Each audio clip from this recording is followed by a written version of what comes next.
Dans notre rubrique d'aujourd'hui, Coach, j'ai une question. Nous allons répondre à la question suivante. Comment comprendre et développer l'estime de soi?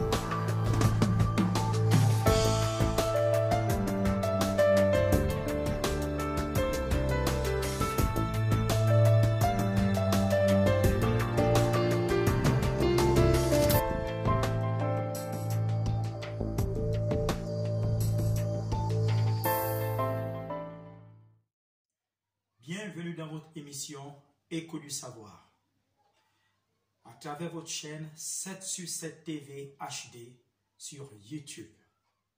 Comment comprendre et développer l'estime de soi? L'estime de soi est la considération qu'on se fait de soi-même tant à l'intérieur de soi qu'à l'extérieur. Telle est la modeste définition que nous pouvons donner à cette notion, car c'est une notion tellement complexe et vaste. Mais d'emblée, je m'en vais vous dire ceci, que pour comprendre et développer l'estime de soi, il est important d'aborder 4 compartiments qui gravitent autour de cette notion de l'estime de soi. Le premier compartiment est le suivant, l'acceptation de soi. Le deuxième compartiment est la vision de soi. Le troisième compartiment est la confiance de soi ou la confiance en soi.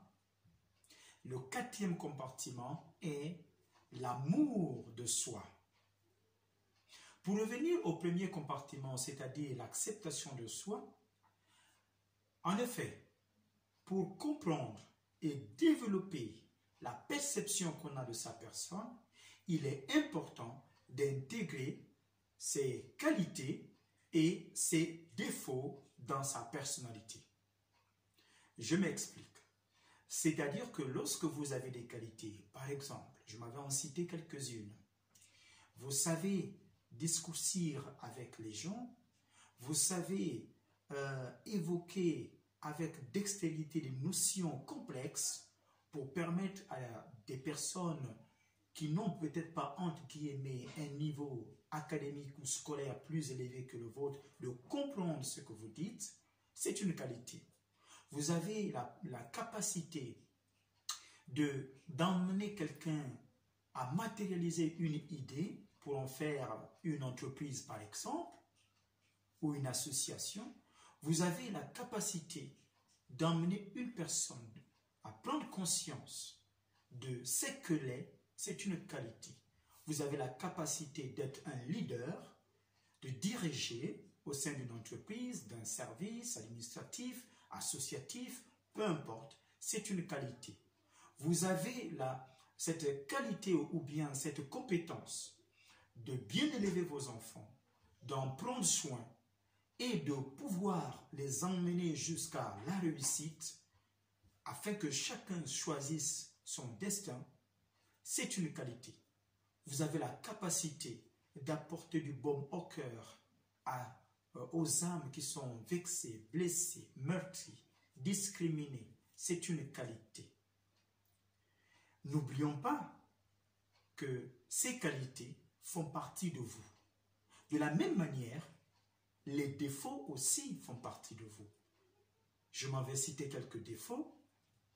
Imaginons que vous êtes une personne trompeuse, qui ne dit jamais la vérité, qui ne se dévoile jamais, ce qui n'est pas forcément un défaut, mais qui peut en être, le fait de ne pas se dévoiler, parce qu'il y a des gens qui peuvent être sincères envers vous, et mais vous utilisez l'art de se camoufler pour tromper ou pour arriver à vos fins au détriment de la sincérité d'autrui. là c'est un défaut. Vous avez par exemple le défaut de ne pas vous occuper de vos enfants, de ne pas vous occuper de votre famille, que ce soit votre père, votre mère ou les personnes qui vous ont vu grandir. Vous avez le défaut, par exemple, de ne pas prendre en considération l'intérêt de la nation, l'intérêt collectif. Vous avez le défaut, par exemple, de la procrastination. C'est un défaut. Alors, mais car cela ne tienne, ces défauts font partie de votre personne, de votre personnalité. C'est en vous, au même titre que vos qualités. Donc vous devez, n'est-ce pas, les accepter comme étant partie intégrante de votre personne. Voici le premier compartiment concernant l'acceptation de soi. Le deuxième compartiment, c'est la vision de soi. C'est-à-dire le regard que l'on porte sur soi-même. La question évidemment qui se pose est de savoir quel est le regard que je porte sur ma propre personne, tant sur le plan intérieur que sur le plan extérieur, c'est-à-dire physiologique. Donc, vous devez avoir une image positive, vous devez avoir une image stricto sensu de votre personne, vous devez avoir une vision, ou du moins ce regard positif à l'égard de votre personne.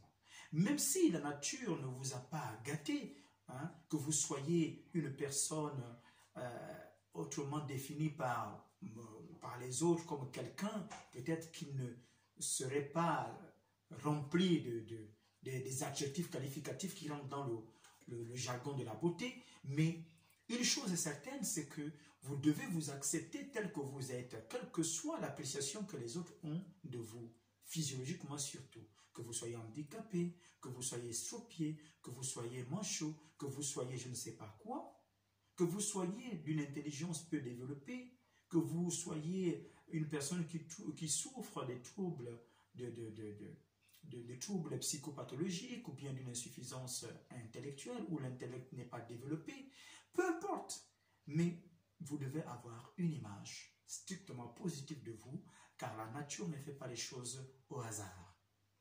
Donc ce deuxième compartiment est très important, la vision de soi. Le troisième compartiment que j'ai évoqué tout à l'heure, c'était la confiance en soi. Qu'est-ce que cela sous-entend? C'est le sentiment de sécurité intérieure qui nous permet d'entreprendre. Sans la confiance en soi, il est strictement difficile, pour ne pas dire impossible, de s'afficher, de s'imposer ou d'entreprendre une quelconque activité. On peut le faire, mais lorsqu'on arrive devant des tâches plus laborieuses qui nécessitent une présentation ou une exposition devant un public, on a tendance à douter de la confiance qu'on a en soi ou des capacités que l'on a de pouvoir mener cette action ou cette activité à bon escient. La confiance en soi est un compartiment très important pour pouvoir avoir l'estime de soi. Et le quatrième compartiment que j'ai évoqué tout à l'heure, il s'agit tout simplement de l'amour de soi. L'amour de soi, je place ce compartiment au-dessus des trois autres, c'est-à-dire l'acceptation de soi, la vision de soi et la confiance en soi. Je place ce compartiment au panthéon. Pourquoi? Parce que l'amour de soi, c'est la beauté qu'on a de sa propre personne, la beauté intérieure. C'est le fait de s'accepter, c'est vrai, mais c'est au-delà d'une simple acceptation. C'est le fait de considérer que nous sommes un être aimable, que nous ne nous limitons pas simplement à l'aspect matériel, c'est-à-dire à la beauté physique, les aspects physiologiques, intellectuels. Mais nous avons une place dans la société, nous apportons un plus aux personnes nécessiteuses, aux personnes qui ont besoin, par exemple, d'aide. C'est-à-dire, la beauté de l'amour de soi, c'est quoi? C'est le fait, je prends un exemple, une personne qui va créer une association pour répondre à un besoin, pour aider des enfants défavorisés, pour aider des handicapés, pour aider des personnes qui sont opprimées, discriminées, racialement parlant ou matériellement parlant, financièrement parlant ou pas. Mais ça, c'est ce qu'on appelle avoir l'amour de soi. On ne peut avoir l'amour de soi qu'en ayant, n'est-ce pas, une considération de sa personne. Et un adage dit, on ne peut aimer l'autre que si on s'aime soi-même. Donc, voici ici exposé, présenté, n'est-ce pas, et répondu à la question de savoir comment comprendre et développer l'estime de soi. Donc, je synthétise en ceci.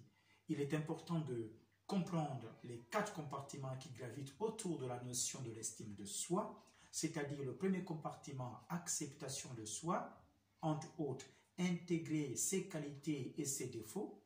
Deuxième compartiment, la vision de soi, entre autres, c'est le regard que l'on porte sur soi-même. Le troisième point, le troisième compartiment consiste tout simplement à avoir confiance en soi, c'est-à-dire le sentiment de sécurité intérieure qui nous permet d'entreprendre un quelconque projet. Et enfin, le 4e compartiment que j'ai placé au sommet, au panthéon, ou du moins au-dessus de tous les 3 autres, c'est-à-dire l'amour de soi. Autrement dit, s'aimer de manière inconditionnelle, sans réserve, et peu importe ce que l'on pense de nous ou de vous.